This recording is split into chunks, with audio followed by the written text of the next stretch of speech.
নিৰ্বাচনত অৱতীৰ্ণ হোৱাৰ সপোন দেখিছে। সেই ৰাইজৰ দলৰ অখিল গগৈলৈকে মই অৱগত কৰোঁ যে আজি পাঞ্জাৱত 41.4% ঋণ সৰ্বমুঠ GSDPৰ ঘৰুৱা ৰাজ্যিক উৎপাদনৰ। তাৰে পিছতে আমি যদি হিমাচল প্ৰদেশ চাওঁ 41.1%। আমাৰ চুবুৰীয়া ৰাজ্য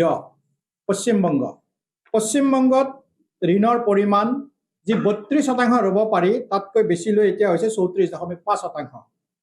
ঠিক তেনেদৰে অসমৰ দৰে ভৌগোলিক কোলাত উঠি নিৰ্বাচনত অৱতীৰ্ণ হোৱাৰ সপোন দেখিছে।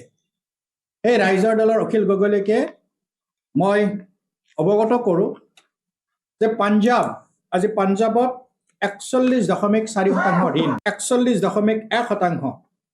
আমাৰ চুবুৰীয়া ৰাজ্য ভৌগোলিক সমপৰিমাণ অন্ধ্ৰপ্ৰদেশ, যি অন্ধ্ৰপ্ৰদেশত 30.9%। ইয়াৰ বিপৰীতে অসমৰ এতিয়া আমাৰ সৰ্বমুঠ ঋণৰ পৰিমাণ 24.3%, য'ত আমি 32% ল'ব পাৰিলোহেঁতেন।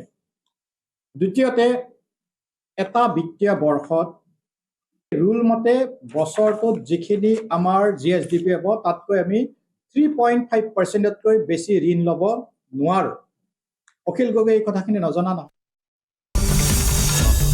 আসাম টক্স আপোচবিহীন অসম কণ্ঠ।